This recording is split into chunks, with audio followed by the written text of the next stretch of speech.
Well, hello everyone, and welcome to the Millermites podcast. I am here with my brother Silas. Silas, how you doing? Good to be back. An odd week of college football. It was an odd week. It was an odd week more than college football. Yeah. It was just an odd week in general for everybody. And I think, that was the biggest reason we weren't on last week. Right. We are coming off of a week where we didn't have an episode. Yeah. Which we were a little disappointed about, but I feel like our world was a little crazy. Everyone's world living in America was crazy. But we're back. We're ready to talk college football. This is the Millermites podcast where we talk all things college football. We've got a lot to talk about. Even though it was a weird week, Clemson lost. They did. So we have so much to talk about. Yes, I mean, that one loss in their column, even though, there's some excuses or some, questionable plays, they do have a loss beside their name. And, they do. That's always a topic of discussion. Absolutely. So, yeah. Well, I'm excited to just get right into it here. A couple different things. We're ready to get into it. Let's go ahead.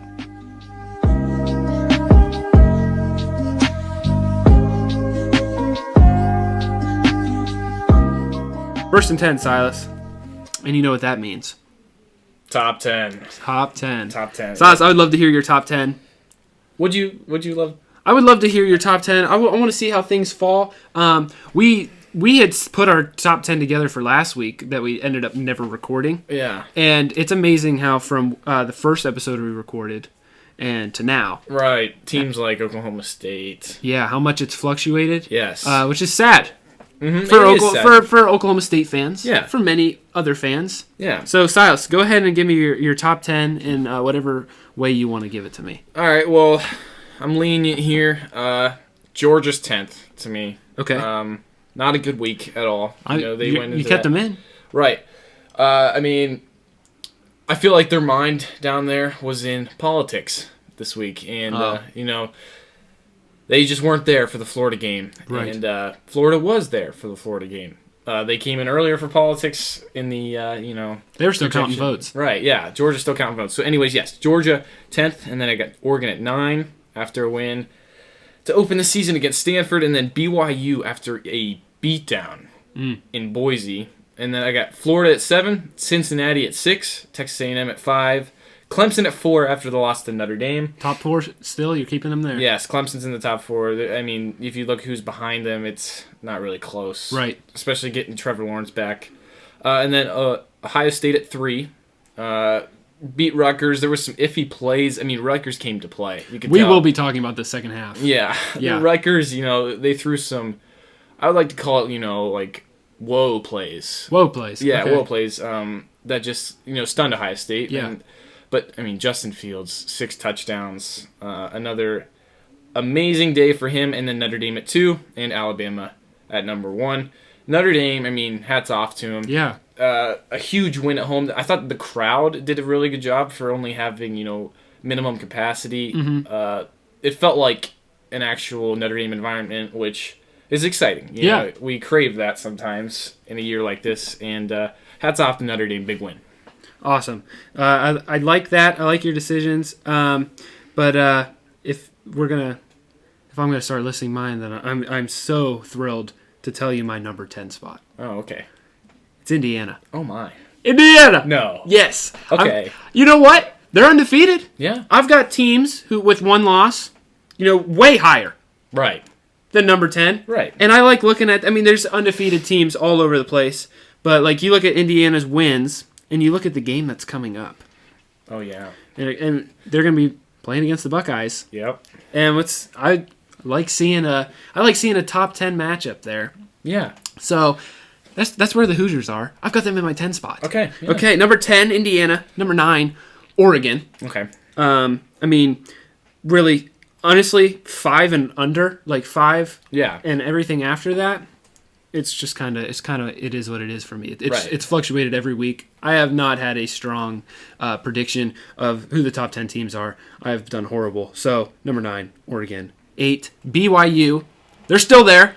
Yeah, they're still there. And, fashionably. Yeah. Fashionably. I mean, yeah, BYU, they keep getting doubted a little bit. Kind of like Coastal Carolina, who's, even smaller. But BYU, they got Zach Smith, or Zach Wilson, excuse me, and wow. I mean, they just keep blowing these teams out, and it's like, is this a team that could eventually squeeze in like UCF tried to do a few years ago? And like a year like this, you really shouldn't be surprised to see something like that. So continue. Okay. Yeah. No, I like the point you made. One of the points you made, I'm going to talk more about that, was, did you just say Zach Smith? Yeah, Zach Smith. Yeah. Is Zach Smith, is that the guy from Ohio State? Or am I confusing that with another name? Maybe. Yeah. I think you're right. Okay. Yeah. Troy Smith? No, Zach Smith. Oh, okay. Who was the guy that got fired, the whole big ordeal? Oh, Zach Smith, yeah. For with Urban Meyer. Yeah, you're right, yeah. Is that the name? Yeah, Zach Smith, yeah. I don't usually get those names right, but I was like, oh, wow. Okay, anyway. So where did I was at 8 BYU, 7 Cincinnati. Okay. Wow. What do you think about that? I feel like Cincinnati fans are mad. They, just like BYU, they're rolling teams, you know? Right. They don't have a loss. You think they're mad to be at 7? I mean, yes, considering there's some experts out there putting them at like 5 or 6. That's true. I am no expert, but I do not like putting Cincinnati above 7. Okay. I'm being real. Yeah. I love Luke Fickell. I love the guy. Right, and you know, like the people, I heard someone the other day saying, is Cincinnati the best team in Ohio? I laughed. What? What? Yeah. No, see, 7's fine then. Yeah. Whoever made that comment, I'm happy I put them at 7. Right, I mean, Ohio is now a powerhouse state. You think about Florida and California. No, Ohio. Yeah, that's true. I mean, bring it on, Luke Fickell. You know, Luke, you keep doing this, I'll bring you above 7. Yeah. But get your people to stop saying Cincinnati's the best in Ohio. Yeah, and if you look at a year ago, it's the same 2 teams practically. Okay. I mean, regarding, the Chase Young, but like Cincinnati has the same exact team, and they lost 42-0 in the shoe last year. Right, that is true. Ease yourself. Yeah, let's put the foot on the brake there a little bit. But like, I don't want to come across like Cincinnati doesn't deserve to be. They probably should be higher. I have them at 7 just because we got Texas A&M at 6, and we were talking about this earlier. Is that what you made a look, Silas? I did. Yeah, off screen I made a look. A&M beat Florida. A&M beat Florida. Oh, I'm sorry. I read that wrong. I Oh, okay. I do have them at 5. Okay. I have Texas A&M at 5, Florida at 6. Okay, I'm sorry. that makes sense. Florida 6, but who cares about Florida? We're talking about Texas A&M because we had talked about Texas A&M earlier. Okay, right, yeah. They're at my 5 spot. We talked about them this morning, not on the podcast, and you're like, they have no one else left to play. They don't. I mean, Vanderbilt might be right. I'm pretty sure. Yeah, I'm pretty sure they play Vanderbilt. Yeah, it's just this is like the more probable. We talked about like Cincinnati or BYU. Yeah. This is a Power 5 team playing the SEC. Their only loss is to who I have number 1, Alabama. Okay. And they really do not have anybody else on their schedule. I mean, they have a legitimate shot to run the table, and that can scare some like people who want to crash the party because Right. Like if you think about. Right now, the most probable would be 2 ACC teams getting in, with Notre Dame beating Clemson and Clemson not having Trevor Lawrence, which is their biggest excuse. Yeah. So that would make more sense. But if one of those teams falls, Okay. here comes Texas A&M. They're 9-1, only lost to Alabama. Why not put them in? So. And we skipped over Florida there because I did mix that up. Texas A&M did beat Florida, so they should be ranked higher. But Florida, okay. They still have to play Alabama, am I correct? Yeah, well, they would play in the SEC championship Okay. if they both continued to win out. Right, And, so what would that mean? that means Florida, you have a big if on your hands. Okay. If you want to go to the playoff, you will indeed jump Texas A&M if you can beat Alabama in the SEC championship. Especially with Texas A&M not having...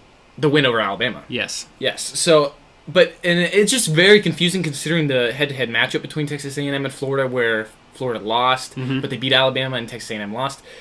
So that makes, a difficult situation. But if Notre Dame and Clemson are there, one undefeated, one with a loss to each other, Yeah. I just don't see 2 SEC teams. It's really unlikely right now, unless you really think Texas A&M is better than Clemson with Trevor Lawrence. So, I mean... And I don't think that, because No. I do have Clemson at my number 4 spot. And to clean that up, Texas A&M's first game was against Vanderbilt. That was my bad. I told you that earlier today. They have Tennessee, Ole Miss, LSU, and then they finished the year at Auburn. Not a very strong No, but if you look at the beginning of the year, that'd be like, oh my. Right. Like Auburn and LSU. And Tennessee. Yeah, Tennessee was one of those teams that was like on the rise. Yeah, but with the way the season's played out, Texas A&M, I would definitely like to see them have bigger wins to put them in the playoff. Right, yeah. So I do have Clemson at 4. Okay. I gave you like grief earlier saying like, oh, you kept Clemson in your top 4. But yeah, absolutely. The gap between Clemson and then the next team up for me, Texas A&M, like it's just too big, even without Trevor Lawrence. Right. So Notre Dame, number 3. Okay. I don't want them to hop Ohio State just yet because I feel like if Ohio State, I'm looking at Ohio State. And even though they had a rough half, playing backups against Rutgers in the second half there, I feel like matchup-wise, if they were to play Notre Dame, if they were to play Clemson, it would be a much easier game than if they were to play Alabama.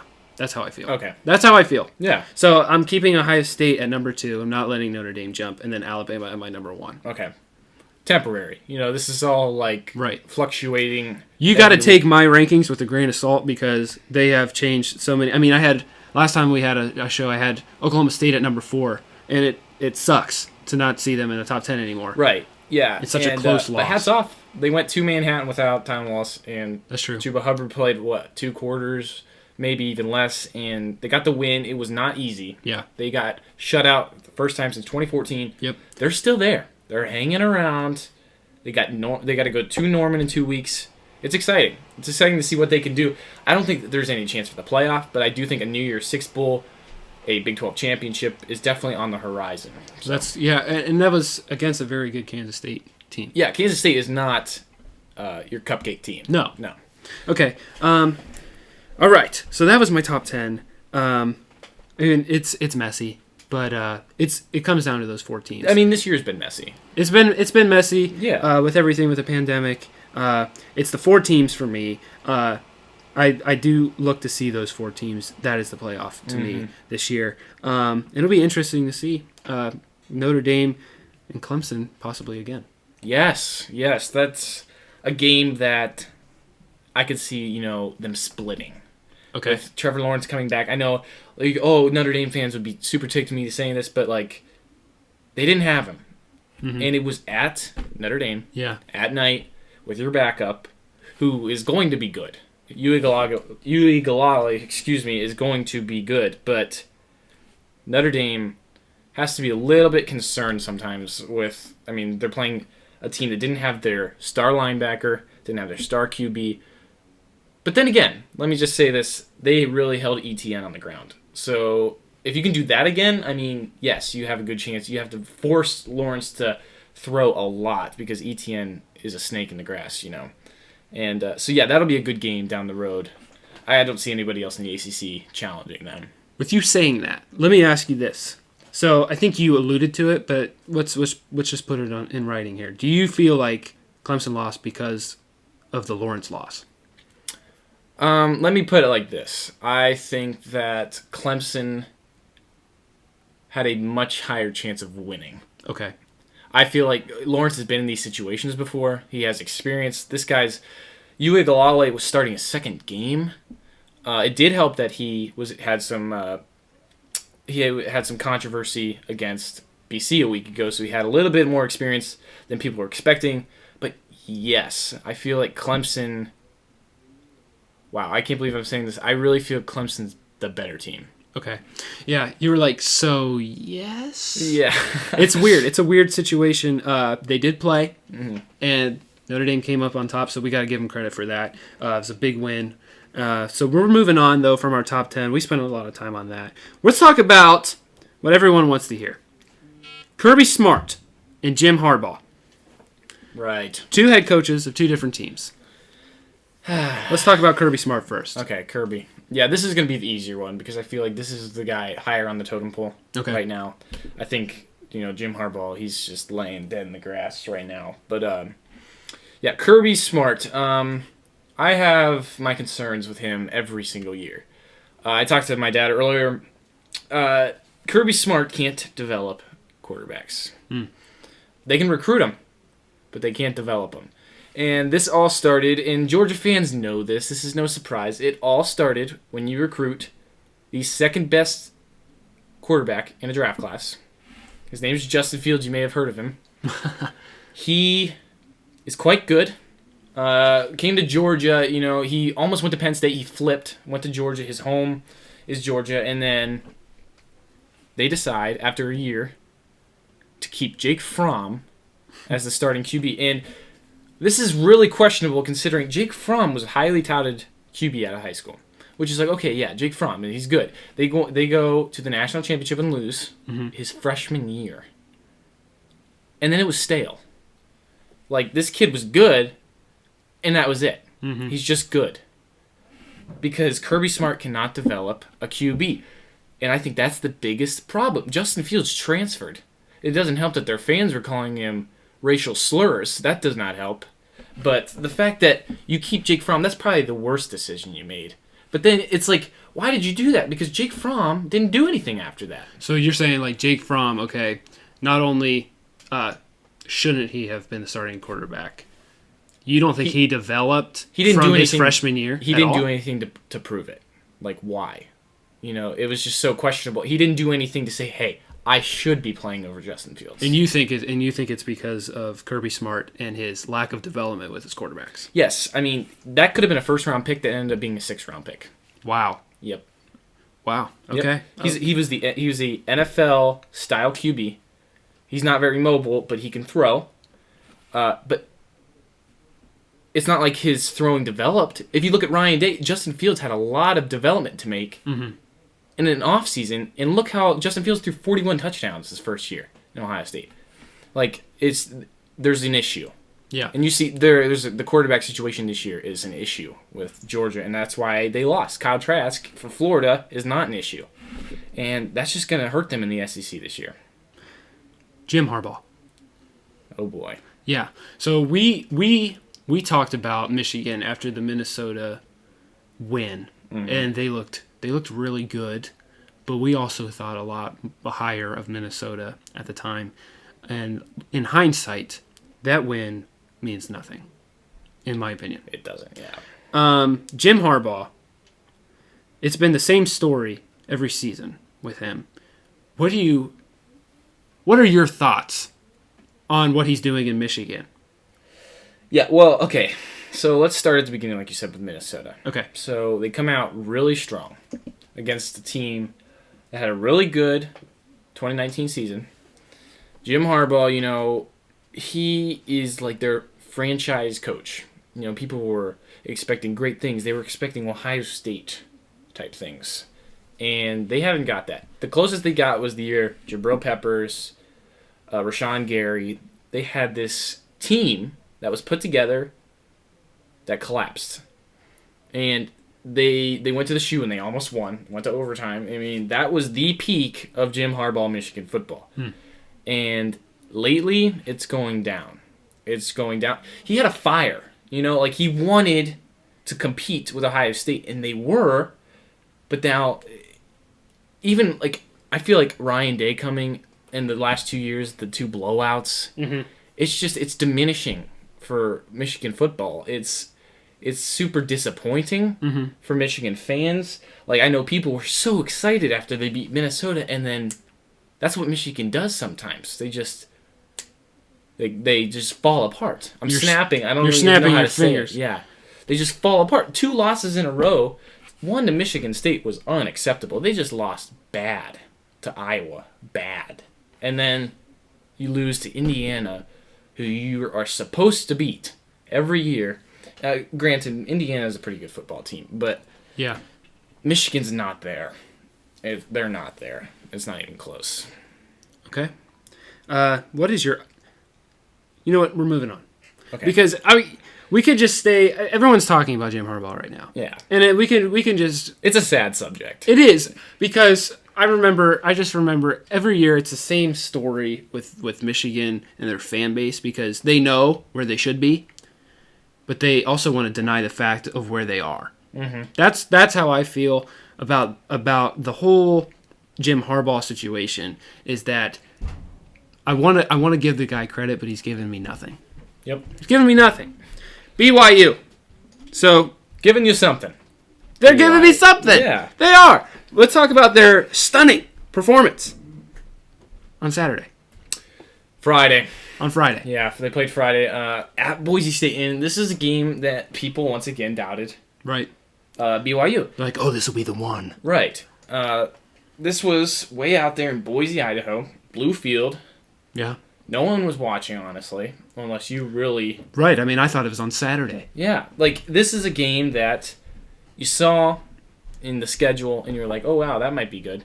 But it's playing at 10:30 at night, you know what I mean? So, like... But anyways, BYU comes out, two ranked teams. Boise State is just now getting started. The Mountain West is getting started. People really believe Boise State can get a victory and ruin BYU's magical season, and heck, no. That wasn't even close. 51-17. Yeah, it was bad. Yeah, it was bad. Like, this is a BYU team that has guys over 23 years old. And that's the way they go off to war, and then they come back and play, and they have eligibility. Yes. So, I mean, this BYU team is experienced. This BYU team has a experienced quarterback. Uh-oh, Georgia, you hear that? You know what I mean? Yeah. The quarterback is everything, and they have one. And that's huge, considering their schedule is not good. And when you do have, like, a top 25 game, you're killing them. You're absolutely killing them. So that's huge. BYU has, like, a good shot. Like, if you look at the ESPN College Football Playoff Predictor, they have a better shot than the Big 12. Wow. Yeah. Okay. So, I mean, yeah. And thanks to Oklahoma State losing to Texas 2 weeks ago. But BYU and, again, Cincinnati, yeah. I mean, they're there, and they're not going away. Okay. I'm going to throw this at you real quick. So, like, with BYU this year, you're making it seem a lot like it's a bigger deal than what I'm going to put it here. I look at BYU this year kind of like Scott Frost UCF, the year they were really successful. Do you think it's more than that? Yeah, I mean, every year you have that team, like Western Michigan a couple years ago. You know what I mean? There's always that team that, like, they don't have a tough schedule, but they're just demolishing guys. Right. So it's like, okay, we see you. Do you think this is different? Do you think this is a greater case? Different, but in a way that's not what you're expecting. I think, okay, so UCF played in the American Conference right with Scott Frost. They were the best team. They played some pretty good teams, though. And BYU's not. That's the difference to me. And that's the reason they probably the playoff committee probably won't put them in, which is kind of sad because I think this team can do stuff. But that's why we need an eight team playoff. Right. Anyway. They would be in. But anyways, yes. So UCF played two teams that year that were absolutely good. So you had Memphis. Right. Who had Riley Ferguson at quarterback and Anthony Miller, who's playing for the Cowboys right now. That team was good. You know, Mike Norvell, who's coaching for Florida State right now. That team was probably the peak of his tenure at Memphis. Okay. And then you had USF, where Charlie Strong just got fired from Texas, takes a smaller job at South Florida. Yeah. And they're good. That's who they played in the American Championship, which was a classic. Go back and watch the highlights on YouTube. That game, it gives me chills. Like, it was one of the best games I've ever watched. It was Thanksgiving weekend.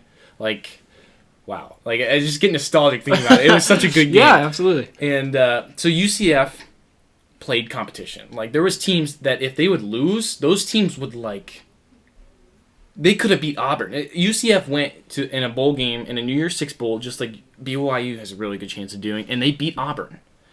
And I really think that Memphis or USF could have done the same thing. That's telling you how good the conference was that year. And that's what's hurting BYU. Whoever they're playing, I know they played Navy, who's really not that good. They played Boise State, who I'm not expecting to be that good. I always think Boise State's a little bit overrated. Right. But yes, UCF was good in a way that they played competition. They got more experience that way. BYU doesn't have that, and I think that's going to hurt. Okay.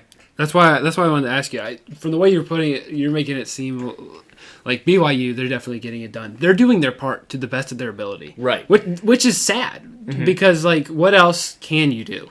You know, which brings up the question, not to interrupt, but it brings up the question that is BYU blowing these teams out the equivalent of UCF winning close games against good teams? Right. Like, it's like a you can't find a happy median here. Yeah. You know what I mean? So, yeah, I mean, that's what's going to hurt BYU. And it's we have written here, playoff party crashers. Is that the case? Yeah, I mean, we said it earlier. Cincinnati, BYU, Texas A&M is another one. Yeah, all of those teams. Yeah, I mean, these are teams that haven't even come close to making the playoff. Texas A&M, this is what, Jimbo's third or fourth year. Jimbo! Yeah, Jimbo.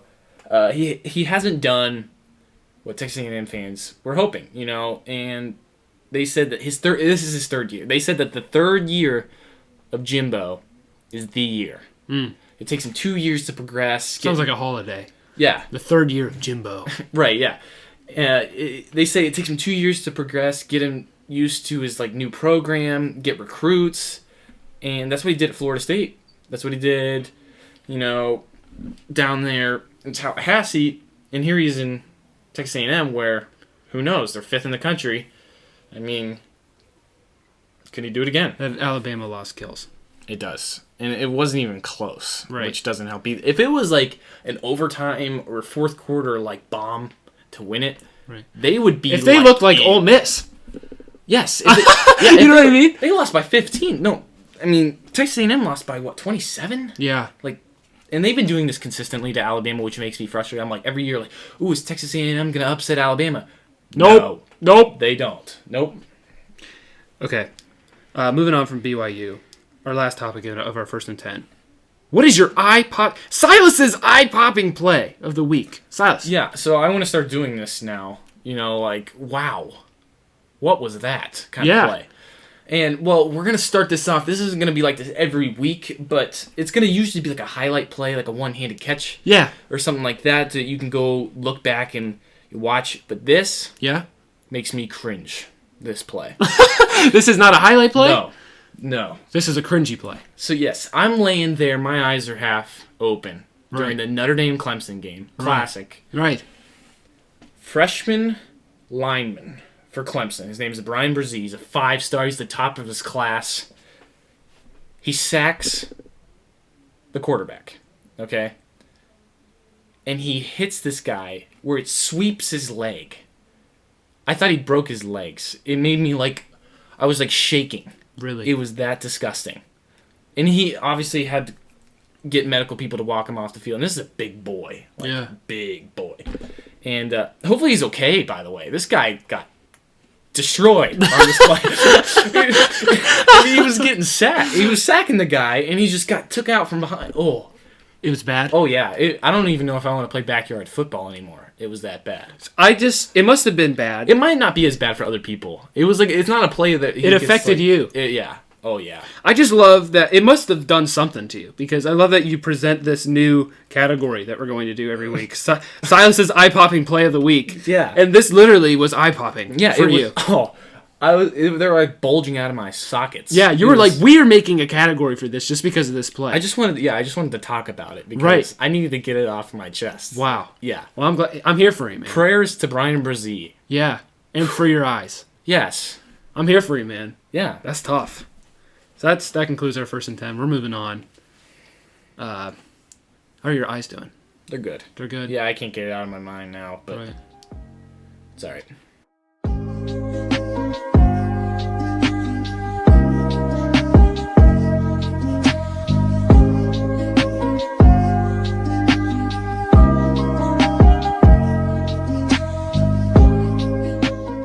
Second and 8. We got our Heisman watch. Feels like we get the same amount of yards every, single time. Oh, what do you mean? Yeah. You don't think so? No, no. Okay. I mean, we just happened. We just happened to get 2 yards. Okay. I'm sure next time we'll get it won't be 3rd and 4. I promise.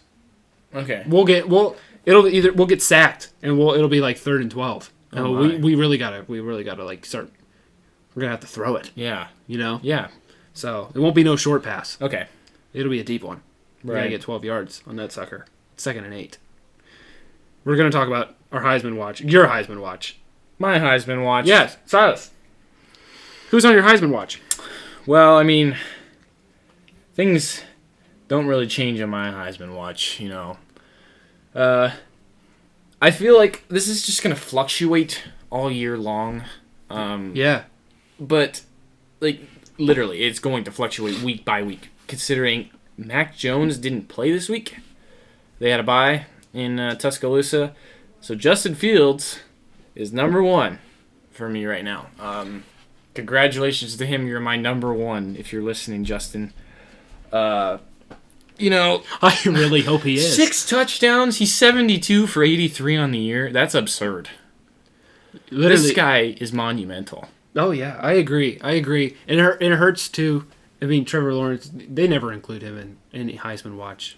Well, I mean, deserving that. He missed 2 games. He really shouldn't. Right. But it's tough. But this definitely moves Justin Fields way ahead, in my opinion. Yeah, I mean, it's close. And it's not close by Justin Fields and Trevor Lawrence. It's more Mac Jones has entered the conversation. Right. Like it or not. Trevor Lawrence. I don't. Okay. I'm kidding. Continue. I mean, so Justin and Mac Jones, it's crazy. Mac Jones is the type of quarterback, like Joe Burrow a little bit, like a great value Joe Burrow. Yeah. To where... like the off-brand. Yeah, like Todd McShay has him in the first round. And all it takes is 1 year. Yeah. He sits behind Tua for 2 years and then finally gets a shot, and he's a first-round pick. So, I mean, so Mac Jones is probably number 2, and then Lawrence at 3 because he's just that good, Looking at wide receivers, Devontae Smith for Alabama, obvious. How about Garrett Wilson? Yeah. For Ohio State. This guy catches everything. And it was kind of scary there for a second because he got hit really hard. Yeah. And I thought he was out. Right. And, I mean, Olave is right there with him. Like, that's like a pair. If the Heisman was going to win a pair, that would be it. Olave and Wilson. I think that's the best wide receiver duo in the country right now. They catch everything, and it helps having your Heisman front runner. Right. Yeah. Passing to them. I feel like he's just playing big boy ball right now. Oh yeah. And every pass, I feel very comfortable. Like and confident that someone's gonna catch this. Right. And like I was talking to someone the other day. Justin Fields is on a mission. I think the entire Ohio State football team is on a mission. They didn't fight their butts off to have a season just so they could go lose 2 games. No. This team wants to go beat Clemson. Yep. They want to go beat Bama. They want to go beat Notre Dame. And they want to win a national championship. Correct me if this is not accurate, but isn't it, I've heard somewhere that don't they have the score of the Clemson game? In their weight room. In their weight room, yes. Or I knew somewhere in their training facility. Oh, yeah. And, Ryan Day is one of those coaches that won't let you forget it. And he doesn't want to forget it. And I know Chris Olave on the outside, he really blamed himself for slipping in the end zone. And there was just miscommunication. That stuff happens. Even though it was heartbreaking, Yeah. And this team is out for blood. And it's exciting to watch, Like, they're getting through their schedule like it's nothing right now. And guess what? They're coming. And I don't think anybody's going to stop them. The SEC is exploring postponement. Oh, no. Yeah. It's because they fill their stadiums to maximum. I mean, my goodness. Yeah, it's like COVID town. I hate it. No, it's like SEC is the southeastern COVID. Yeah, I want to hear your thoughts on that. Yeah. So...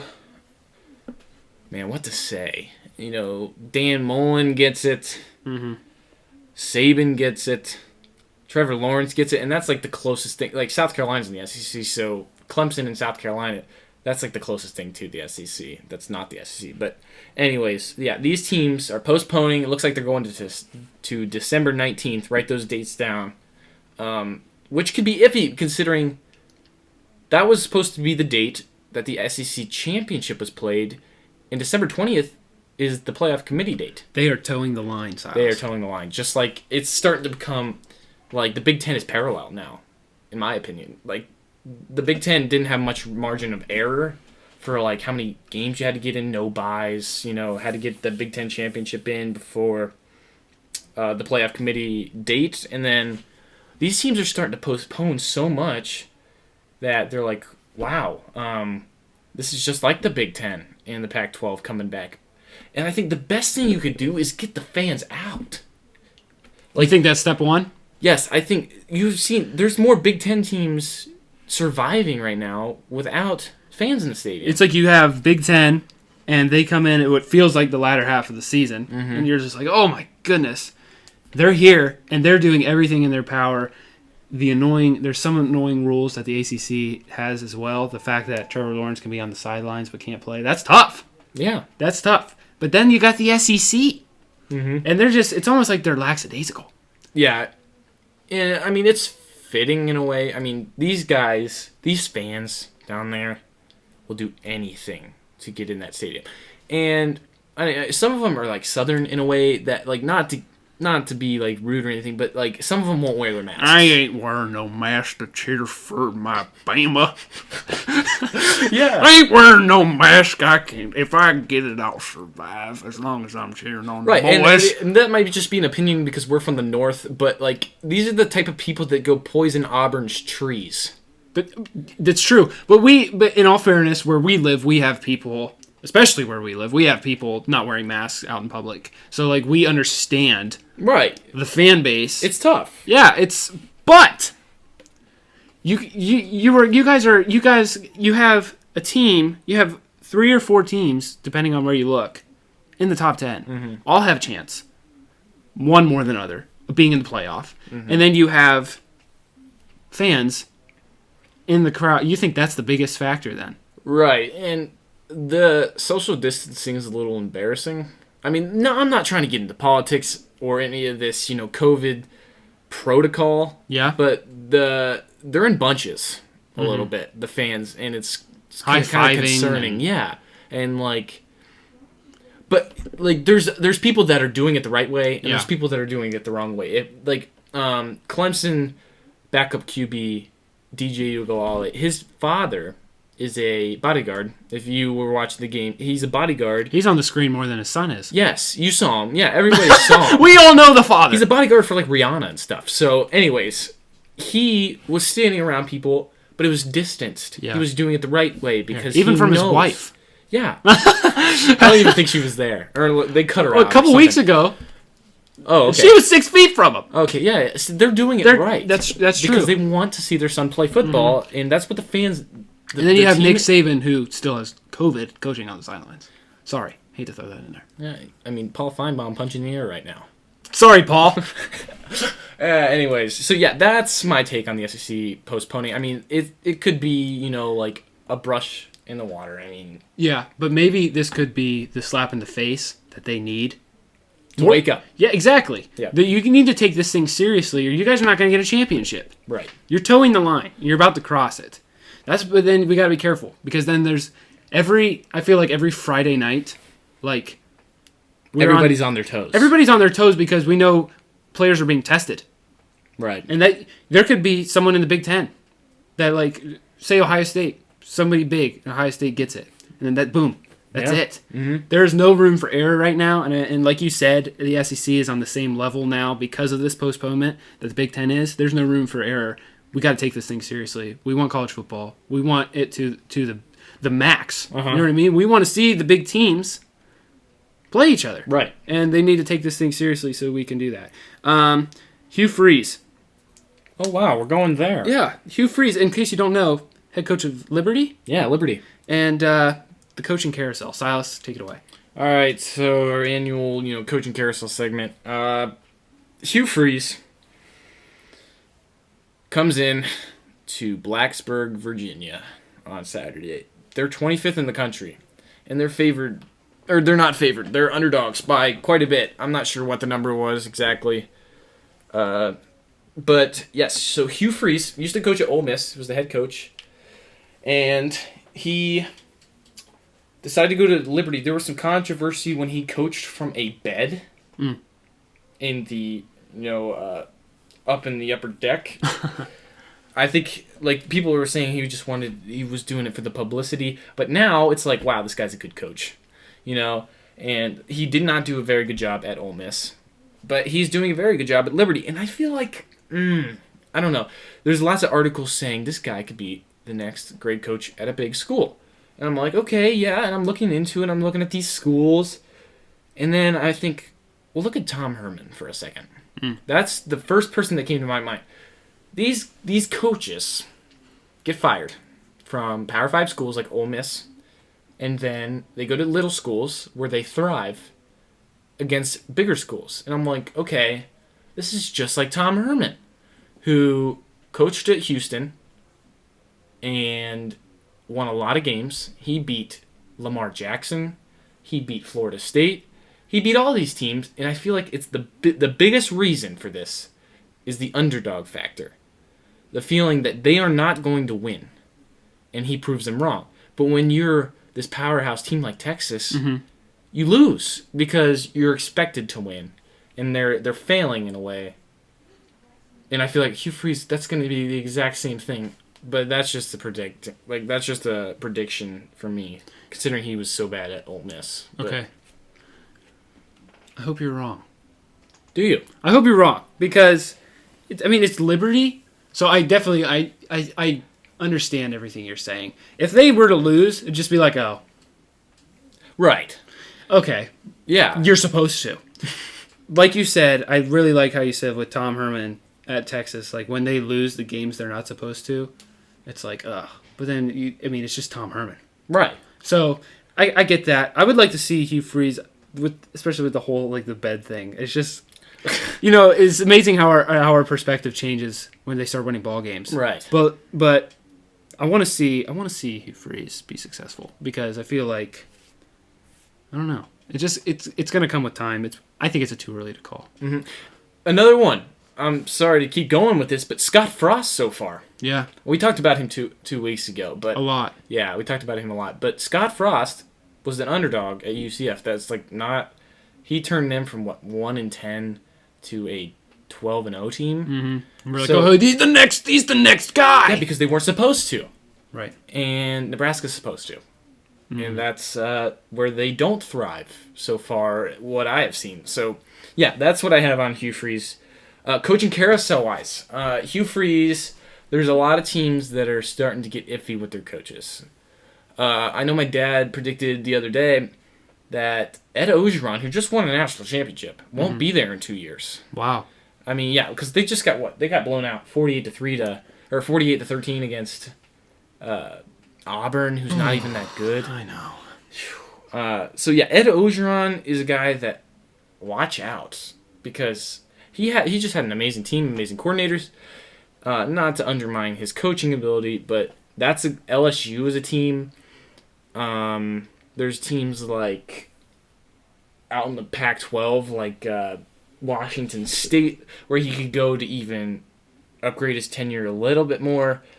But yeah, teams like that. The ACC, I don't see any teams moving their coaches anywhere.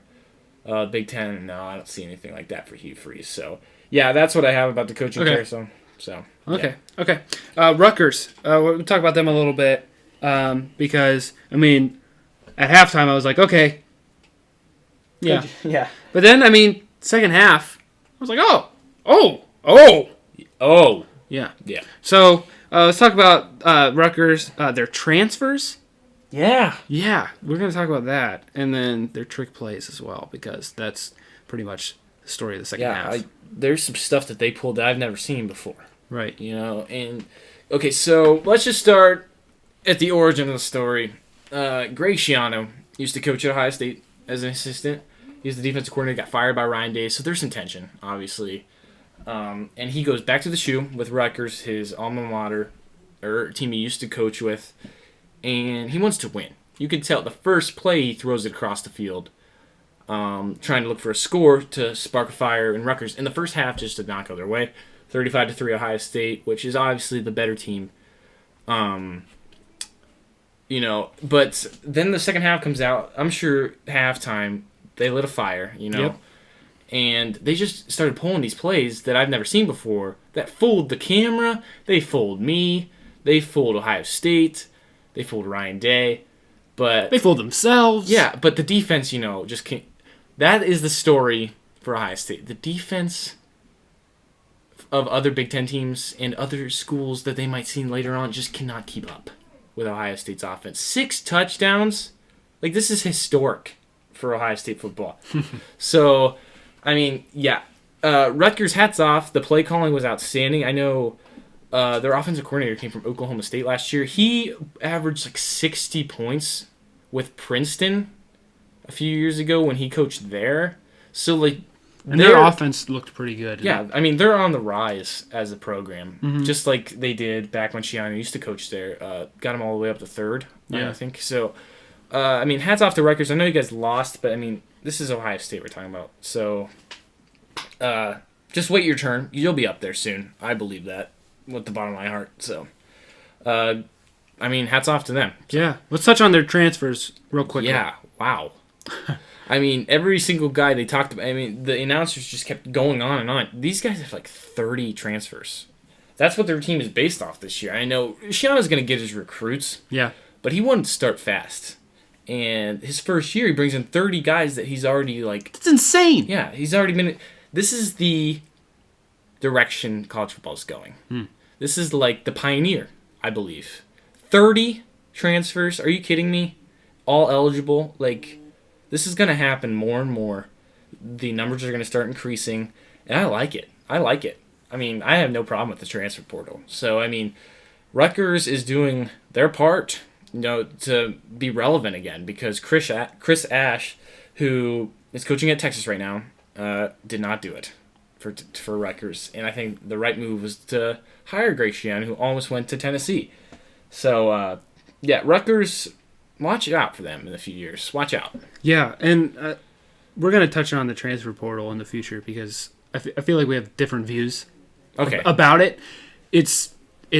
We'll talk about it another time. But it is such a vital part of the game, and I do feel like we need to discuss that sometime. So I'm excited. That concludes 2nd and 8. Holy crap, we really spent a lot of time on 2nd and 8. Yeah. But that's good. There were so many good topics to talk about. We're moving on, and I'm sure we're going to get more than 4 yards here.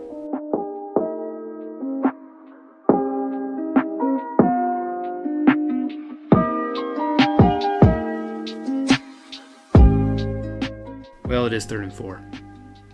We didn't get sacked. No, we gained 4 yards. Wow. Like we always do. Yeah. It's becoming a trend. Yeah. I don't know. So the Power 5's back in full swing. What team are you liking after week 1, Pac-12 wise? They're all back. Yeah, they're back. I mean, who do you like? You can't argue with like how exciting that is, Not as big as the Big Ten, right? Obviously, but the Pac-12 is back, and like, there's no question that they're going to be in contention for the college football playoff. But after week 1... You really think so? I think there's a few. I mean, you got your team... I don't know if that'll happen, but there's a few that'll be top 10 that are like, okay, well, what about them? Yeah. But anyways, I'm going to go under the radar. I'm going to say Washington State. Ooh, I like that. Yeah, so Washington State, I mean, no one talks about them now, considering Mike Leach is a Mississippi State Bulldog. This team is way out there in... Oh, wow. I forget the name. That's how, like, irrelevant they have become lately. Washington State? Yeah. I can't think of it. Yeah, I can't think of it either. But anyways, they're way out there. Let's just say that. Washington State is, like, forgotten sometimes. And, hey, they win week 1. Mm-hmm. They're at home against Oregon State, who's, I mean... on the rise, in my opinion. Oregon State has a coach that is turning them into a bowl game contender. Like not a very good bowl game, but like a 6-5 bowl game. So, anyways, they win. They got a new head coach, came from Hawaii, which is not shocking. I mean, like, that's not a very far trip for that guy. But no Mike Leach, and I really feel like this team can go to a bowl game. Really? Yeah, and I know that's something that not a lot of people are expecting or looking out for. But I like that a lot. I like that a lot. Yeah, so Washington State, I mean, they are still going to have that high-flying offense, but it's not going to be to such an extreme. I know they have a really good running back, and they have a really good defense. So, like, there's nothing to not like about this team. I know they gave up, 28 to Oregon State, which is not the best, but that'll keep improving. It was week 1. So watch out for Washington State. All right. I like that a lot.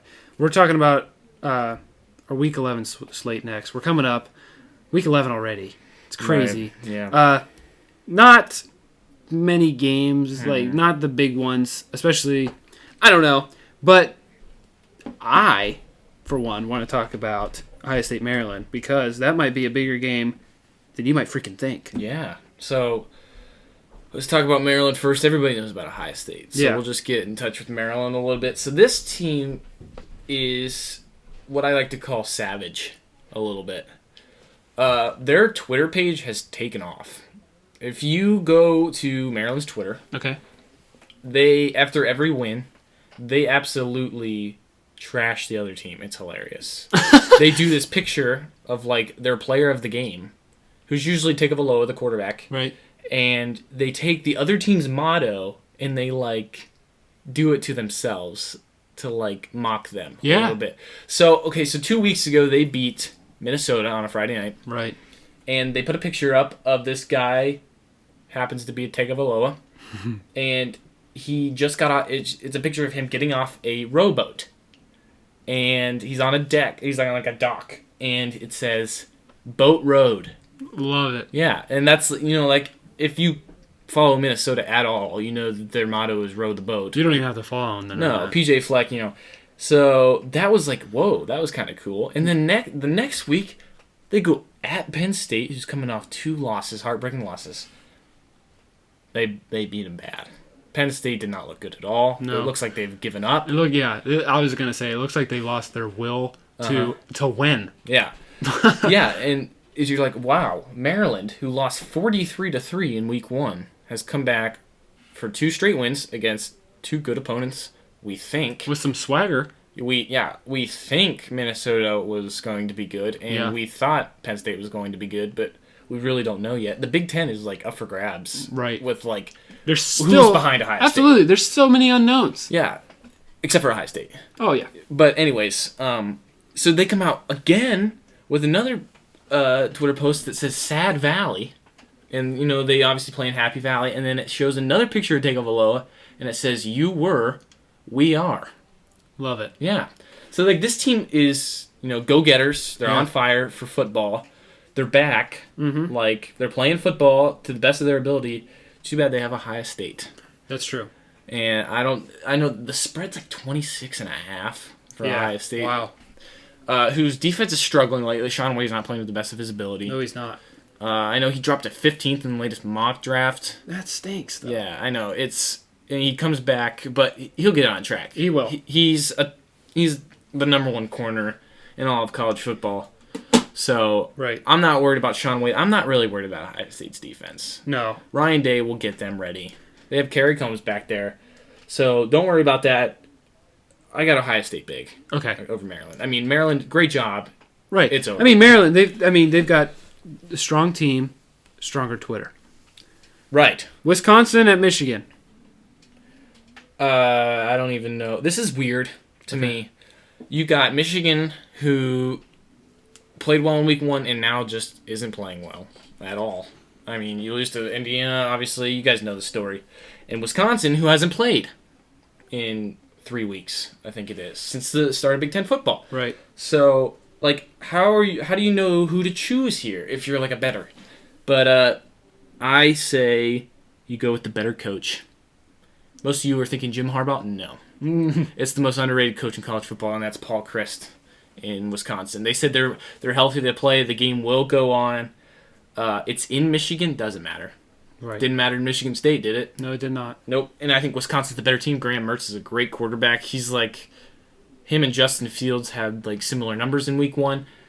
I got Wisconsin, and I think it'll be by 2 touchdowns or more. So, wow. Okay. I do think Michigan's looking at this Wisconsin game as an do or die. As a do or die, but also an opportunity. Right. I feel like because of Wisconsin and their little break that they had, Michigan's looking at this. They're like, okay, we got to come out. Yeah. We got to do this. Mm-hmm. So for that reason, it's interesting. From what I've seen from Michigan, except for week 1, I don't know. I just don't know. A&M at Tennessee. Okay, so Tennessee is not good. Right. They were expected to be. They aren't. Mm-hmm. In my opinion, no surprise there. Right. They haven't been relevant for a very long time. A&M is looking good. And after that loss to Alabama, they have played really well. They beat Arkansas, who was like on upset alert. They beat quite a few different teams. You know, they on a little bit of a winning streak. Top 10 in the country, top 5, I think now. I think A&M wins big. I know this is like an upset alert game. It's in Tennessee. Kentucky beats Tennessee on the Right. road. Tennessee is just not good right now. No, they're not. And people talk Tennessee up, I think, honestly, just because they're in the SEC. And they're hoping. They're hoping that maybe this team... Give it up! Yeah, give it up. Like, No hope! no. Come on, Tennessee. I don't know why. In my opinion, Greg Schiano should not be coaching Rutgers. He should be coaching Tennessee. And that was like a done deal. And then, like, what happened? I remember I was at my church on my phone. There it is. Greg Schiano's next head coach. You were on your phone at church? Well, it was like a church like event. It wasn't like a service. Right. But Right. anyways, I'm just messing with you. right. But yeah, he was the next coach of Tennessee, and then boom, Boom. yeah, it Church event. didn't happen. Yeah. It didn't happen. And then Jeremy Pruitt becomes the head coach, and I'm like, what? That's what you settled for? But I don't know. People are like, Jeremy Pruitt's going to do great things. He hasn't so far, and this was supposed to be the year, and they're 2-4. So Yeah. Tennessee, they just ain't got it. Nope. I got Tennessee by 2 touchdowns. I'm kidding. So we also have Notre Dame, and they're back. they're back. After a big win Right.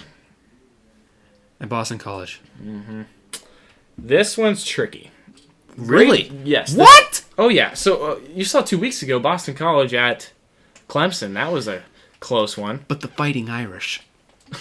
I know. They're fighters. They're fighting Irish. They are fighting as Irish as they can fight. Yeah, they're picking the clovers out of that grass. They're just fighting. Well, I tried to think of another one, but I gave up. they fought hard last week. They did. But every fighter has to go to sleep sometime. Right. It's not going to be the 6 days And I'm not in saying between. go to sleep as in lose. I'm saying go to sleep as in, it's a hangover a little bit. Oh, okay. So, like... For them to wake up last minute. Yeah, so they're celebrating too long, and then boom. Oh, wait, we play Boston College, who's actually pretty good. Okay. You know? Jeff Hafley came over from Ohio State. You know, Yeah. you guys know the story of Boston College. They're not a bad team at all. Their quarterback has thrown for like the third most yards this year of all quarterbacks in the FBS. They've got a good offense. I mean, there's no reason to believe they can't keep the game close. It's in Boston College. But I mean, pick Notre Dame. Yeah. Like, be smart about it. But yeah, I think Notre Dame is on upset alert. But I thought they were on upset alert against Pitt a few weeks ago, and Yeah. I was very wrong. So I don't know. I just have a weird feeling about that one. Okay, I like that. So you're saying don't put money on Boston College, but definitely tune in, give it Yes. a watch, and enjoy what could be a beautiful mess. And these are the type of weeks, let me just say, that you look at the schedule and it's like, yikes, this isn't very good. And then, wow, there's a lot of upsets. Yeah. You know what I mean? Like, that's the type of week this is turning out That's why to look like. these are fun. Yeah. Like, don't not tune in. You know what I mean? This is college football. Don't take it for granted. Every year, it's like, oh, I'm so excited for college football. And then it just flies by. Yeah. It's like, don't. And I think to myself on a Saturday morning, okay, it's here. Don't take it for granted. There I am on Monday taking it for granted. You know what I mean? Absolutely. So just watch this weekend. There's a lot that can happen. Like, don't settle in, just because it's not a very good week of games. But, yeah, that's all I have to say about, the preview. So Yeah, I like that a lot. I like those picks, so I'm excited. Yep. It's gonna be a good weekend.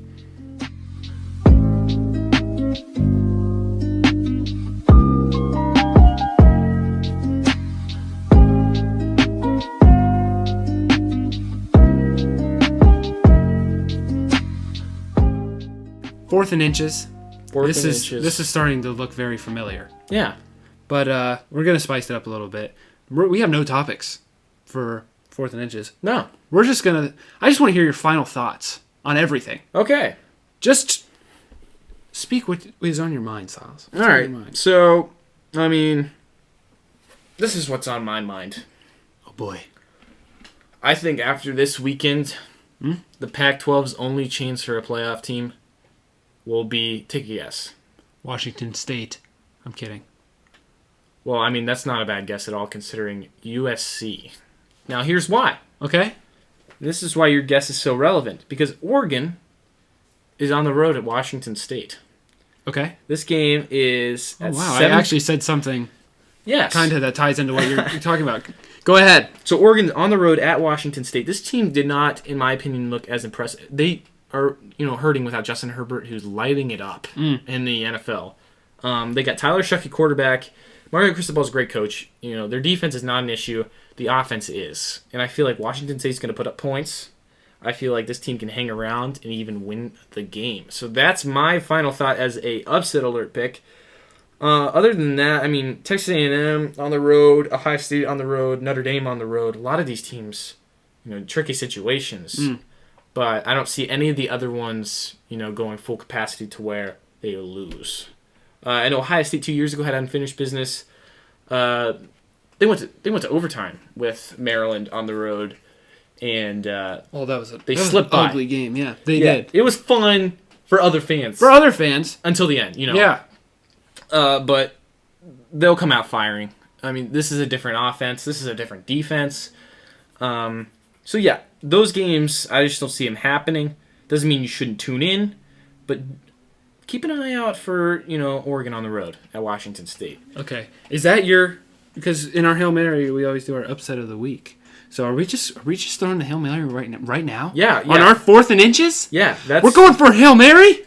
Right, I'm sorry, yeah. No, you're good. So what is your upset of the week is? Oregon at Washington State. Wow. 7 p.m. on Fox. Oregon's favored by 9. Watch out. So why did you ask me who my playoff contender is for the Pac-12? You believe it is Washington State, or you said USC? I think because the two right now is Oregon and USC. Okay. USC slipped by Arizona State, who I believe has the best head coach. You think Washington is just going to strip it right from them this weekend? Washington State, yes, I do. And I think USC is going to go, oh, hi, here we are. Yeah, but watch out because they are on the road at Arizona this week, who, not good. Yeah, but still. Kevin Sumlin's coach, but yeah, they're not. They're still getting their kinks out. Right. Yeah, every team in the Pac-12. Mm-hmm. And I think USC could be having a hangover, just like I said, Notre Dame might be. Because that was a tough game. That wasn't an easy game against Arizona State. Now they got to play the other team in Arizona. So, right. And this one's on the road. So, yeah, I think USC will be like the team in the Pac-12 after this week. I think Oregon will fall. Sorry, Ducks. Quack. Yeah, and one more thing. It's kind of sad. They won't let the Duck into the stadium. And he's like asking Oregon Athletics to let him in. The mascot, I mean, that's really sad. Like, that's the mascot other than, like, Brutus. Yeah. They won't let him in. Well, I'm sure Corso will let him in. Oh, yeah.